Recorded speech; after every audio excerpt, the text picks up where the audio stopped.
welcome to Champions of Change, a TV series wherein we showcase enterprises that are transforming India's socio-economic landscape. And in this special episode, we present you a company that is redefining the world's digital networks, STL. STL is an end-to-end solutions provider in the digital network space. The company has strategically transformed from an optical fiber manufacturer to an industry-leading integrator of digital networks by investing in technology and talent. We caught up with its MD Ankit Agarwal to understand STL's approach to providing technology-led outcomes that put people first. Ankit, my first question to you is, how is STL attempting to bridge the urban-rural divide that continues to loom large in this country? Absolutely, Pooja. It's a very important part of the work that we do at STL.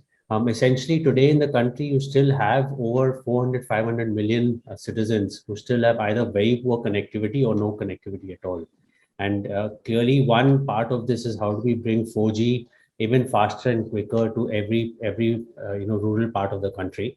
But you also need to bring fiber to every part of the network in every part of the country as well. So I think this is something that's extremely important. We continue to see all the telecom operators like Jio, Airtel, and Vodafone in particular continue to invest and build networks in rural India, but that will take its own course of time. We're also seeing a huge investment by the government in terms of BharatNet projects, which are very, very critical right now to take fiber to every village. Our Honorable Prime Minister has talked about 1,000 days where he wants to connect every village, 6 lakh villages in the country on optic fiber. And very proud to share that STL today is playing a very important role. Not only have we supplied a large amount of fiber across the country for BharatNet, we continue to deploy end-to-end networks in Maharashtra and Telangana currently. And as the government is looking at the PPP model going forward, we continue to make sure that we'll play a large role in this.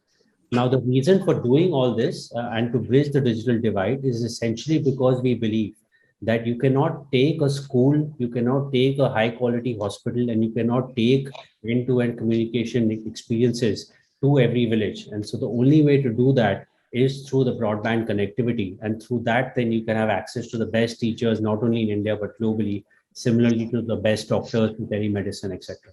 So it's extremely critical, and I think it'll be a huge lever to not only bridge the divide, but also to grow the GDP of our country.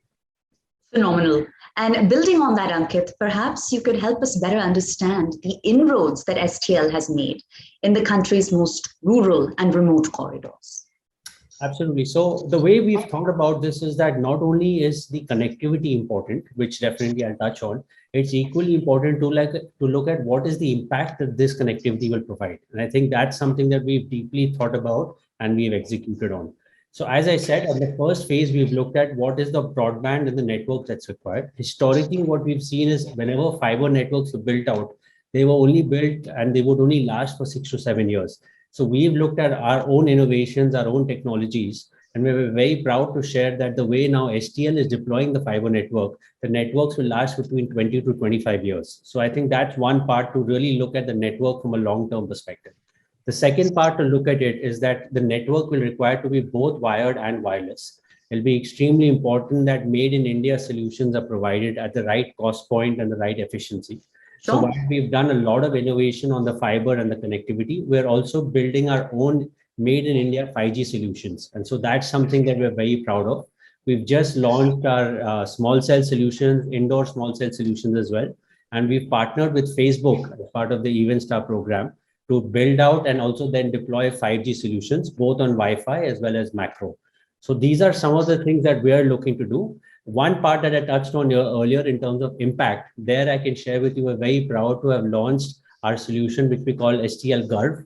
So it is actually a solution that we have installed in over 10 to 15 villages in India currently as a pilot, where we're actually taking the broadband to the villages, creating an experience center. And through that, we are providing either telemedicine or e-education services. And we're seeing a tremendous response from these villages in terms of using and applications of the internet. And I'd love to also get your sense of where corporate social responsibility fits in to STL's larger agenda of priorities. Absolutely. I think there's no question, not only for STL, we're part of the larger Vedanta group, I can probably start, with our chairman, Mr. Anil Agarwal. He was one of the first Indians, after a meeting with Bill Gates, who committed 75% of his wealth to charity, right? So even at the holding company at the holding entity level of STL, it's very clear that we must give back to society, and that is the philosophy with which we run the business. As I said, I think we're very fortunate that STL itself, in the business of connectivity itself, can have tremendous and transformative impact on the business, on our citizens, not only in India, but also globally. So that's how we look at it. We're very active in terms of looking at providing broadband connectivity to schools, colleges, as well as various government institutions. That's something that we do very actively. We've taken on a target of impacting 5 million lives by 2025. And that's something that we're working towards. Another part that we are very conscious of is our carbon footprint. Proud to share that we are the first company in the world in the optic fiber space to have zero waste to landfill across our manufacturing sites. And so we were the first company globally to be able to achieve this. Tremendous complexities are there, and tremendous chemicals and various gases are utilized at our facilities. And despite having all this, we took on this challenge, and very proud to share that we were able to achieve this in terms of zero waste to landfill. So this is something that we are committed to. We look forward to continuing to do this going forward. Very heartening to hear. And Ankit, STL has long been a champion rallying behind digital literacy. But what role does digital literacy play in the larger agenda of nation building? Yeah, I think it's a good question. I think the way to look at this is that digital literacy at a fundamental level will be a core skill set to train, right? And if you look at one of the largest agendas for our Prime Minister is how to create new jobs. And part of that then will be, clearly how do you create the right kind of skill sets? Clearly, the world is moving and India is moving very quickly to digital. We're at the cutting edge in terms of providing software services to companies globally. And one of the big parts that I see is that a massive network that needs to get built out in the next 5 to 10 years as we embark on 5G and 6G.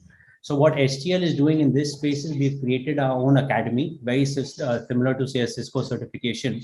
STL has its own certification across digital literacy, across all the layers of the network. I'm very proud to share that we have set a target of more than 100,000 people that we want to train. We've also set a target of 100,000 women that we want to train, specifically linked to 5G. So this is something we've partnered with companies like IBM. We've partnered with various startups in the edtech space, and we continue to provide this through our online and offline means. Well, Ankit, all of this is phenomenal to hear about, and we wish you and the larger team at STL all of the continued success. Thank you so much for taking the time to speak with us. Thank you. Thank you, Pooja. All the best.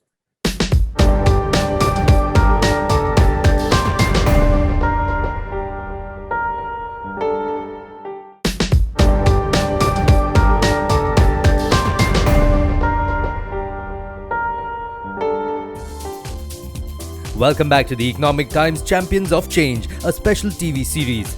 After a conversation with MD Ankit Agarwal, we caught up with STL's Chief Human Resources Officer Anjali Bais for her take on STL's core values as a company that truly set it apart.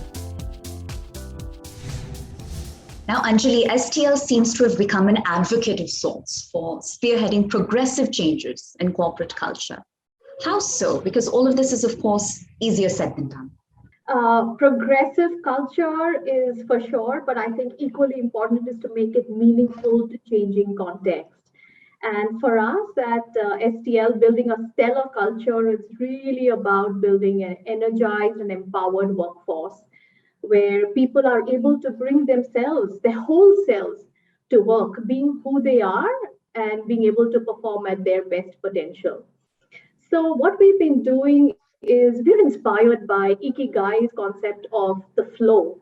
What we're trying to do is create flow or maximize the state of flow in the organization. And as you would know, what is really flow? It's about people coming to work, enjoying what they do, being intrinsically motivated and really absorbed in their work. And all of us have probably experienced this at different points in time where you're working on something complex. You enjoy it so much that you lose track of time. Sure. And what happens consequently is that you are in a state of flow and are innovative and able to be who you are, energized, empowered to drive innovative solutions. That's what we are really trying to do. And in order to build or maximize the state of flow for all of our employees, we're really looking with a very, very sharp lens at everything, whether it is our processes, do they really empower flow or do they disrupt flow? How are our managers interacting with employees? What is that playing out like?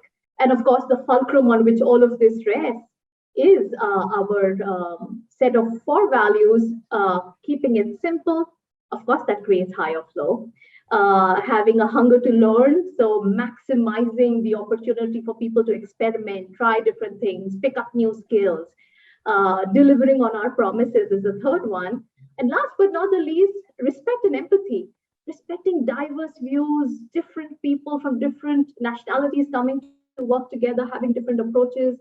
So respect and empathy is another one. So this is really, our movement towards creating an energized, empowered, meaningful work culture. Well, Anjali, that leads me to my next question, because I've come to understand that diversity at STL extends far beyond genders and generations. How so? Oh, absolutely right. Diversity is really multiple different colored threads, right? That really forms the fabric of a diverse, but also an equal and inclusive environment. So we definitely look at gender for sure, and we do have women working in some of the erstwhile male-dominated domains as well. For example, civil engineering, project safety, and even some of the domains that are spiking on STEM as a specialization, like data analytics, predictive analytics, and things like that. In fact, if you go to our factory, our cable factory, you'll find an entire coloring line that's run by women. And more recently, we started out our optical interconnect factory in Silvassa, and we've got this vibrant set of 100+ women who've just joined in, all set to run the plant for us. So yes, gender is an important one, but we also look at a whole different series of threads that form diversity for us. So when you step into our organization, you'll find that more than 30+ nationalities of people are working together, collaboratively, innovating, doing really exciting, geeky stuff. We bring in people across domains. You'll see skills, a very, very diverse set of skills in the organization, all the way from manufacturing to tech to operations to, and an important dimension of this is also the fact that these skills come from diverse industries. They would not necessarily come from our industry alone, because we spike on skill wherever it is sitting. But what all this does, Pooja, is really that it brings together very diverse way of thinking, new ways of problem solving, very, very diverse approaches to innovative solutions, and consequently, leads to a very, very rich, diverse, inclusive fabric. And if you've been tracking our patent count, which is like really spiking over the recent past, you'll see more than 630+ patents. That's a validation. Getting certified consecutively for great places to work is another validation, I guess, of the diverse rich culture. Yeah, so it is, you're right. Many, many dimensions of diversity beyond gender. Tell me more about STL's approach to building an inclusive work culture, because an inclusive work culture seems to be as much about corporate policy as the people themselves. So what's worked for you as an organization? I can think of a couple of examples. So if you were to look at our policies, we have gender neutral policies, including the prevention of sexual harassment is a gender neutral policy. Our medical insurance covers are gender neutral. We are looking at leaves that are gender neutral policies. But over and above, in the more recent times, with the pandemic having hit different people in different ways, the stresses that people experience are different as well. And so our assistance program, we call it Stellar Care. the assistance program is designed in a way that it is really tailored to each person's need. Stress for somebody could be caused by financial needs, somebody could be needing coaching, somebody could be needing parental guidance, and so on and so forth. And how do you make those facilities available, a bouquet of facilities that are really meaningful to people? And so, our policy is designed to enable that to happen. But yet another example that comes to mind is also looking at development. What is upskilling and reskilling for me would be very different from you and for another individual. And so how do we make a bouquet of offerings available? So Right. Right now, employees could have access to the best in class Ivy League college courses. And it's very simple. You pick a course, take a coupon, go and pick it up. And so it creates this ability to build diverse skills all at the same time. But the second lever, Pooja, is also managers. So we talk a lot about leading from the front, but I think fully courage is leading from the middle, right? So it's the manager is like the jam in the sandwich or the jelly in the sandwich, holding the two parts together. The company's strategy, policies, culture on one hand, and the employees and the capabilities and skills to make it work, and therefore empowering the managers with a toolbox. We've done that recently through a program called People First, where managers have a toolbox. They can pick out skills from that or tools. If you're having a crucial conversation, how do you do it, but do it well? Right. How to speak and give critical feedback. Yeah, I think all of those help contribute to building a diverse, workforce. And switching gears a bit, two of the central pillars to STL's corporate DNA seem to be technology and talent. So how do you intertwine the two to ensure that your staff and their skill sets remain relevant in this highly competitive work environment and space you compete in? Yeah, that's a great question, Pooja. If you look at the recent past, the demand for digital skills has gone up more than 60%. If you look at the digital economy or the corporate landscape, it's changed so rapidly, demanding huge digital dexterity. And in more recent times, if you look at the new ways of working and hybrid work environment, yet another huge demand for digital skills. So you're right, both tech and training for tech, and therefore building talent, those are really two big focus areas for us. STL works very, very closely with network creators in order to create end-to-end solutions for our customers and helping them win. So tech, training, and talent, those would be the things that we would really spike on. We've got Technical Academy, a tech academy that is really helping us upskill talent. We recently partnered with NASSCOM, so it's not just internal talent, but also in the ecosystem with our customers, with our partners, with employees all across the board. We've partnered with NASSCOM to build future skill talent, more than 100,000 people that we're going to be training together.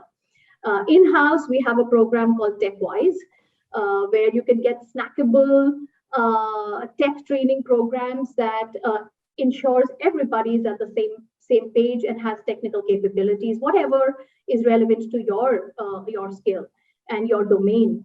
And it goes all the way from somebody who's starting out to somebody who's really geeky and wizard wanting to pick next gen skills.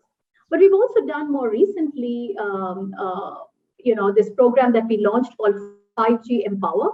We want to make sure that as we build digital talent and capability for the future, we do it in an inclusive way. So we're going to be training 100,000 women on 5G and next gen skills through our Tech Academy. And that's another big way that we focus on. But we also do it in our ecosystem. Building technical capability around where we work. So in communities, whether it is looking at tech capability, with young children. We've recently partnered with PMC and Pune City Connect and also built technical capability for people anywhere between 14 to 60-year-old, because everything moved into the virtual space during the lockdown. So So in all dimensions, we're really looking at very, very strong capability build up, both tech and talent. Yeah. Anjali, by way of closing comments, walk me through STL's approach to not simply upskilling, but to reskilling its workforce. And are there certain models or frameworks here that you believe other companies can emulate? What's worked for us, I visualize it like a tripod, making sure you identify what skills you have today, where is the organization headed, what's the gap, and already do a run up and build and identify those skills. So identifying the skill would be the first big part of the framework. But the other is ensuring ease of accessibility to that skill. And I think that's another part of the tripod. And then the last but not the least, I would say would be opportunity for people to display those skills.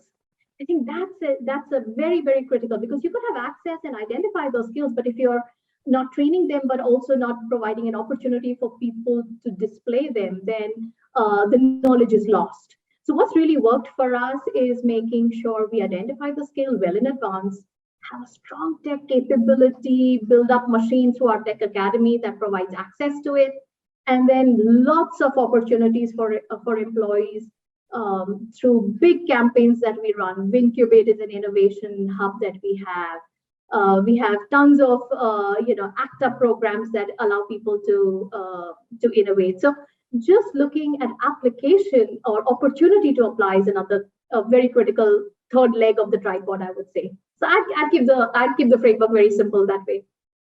Phenomenal, Anjali. All of this is very inspiring to hear. We want to thank you for taking the time to speak with us. Happy to share, and thanks for having me over. Pleasure's mine. Well, that brings the special episode of Champions of Change to a close. Thanks for tuning in.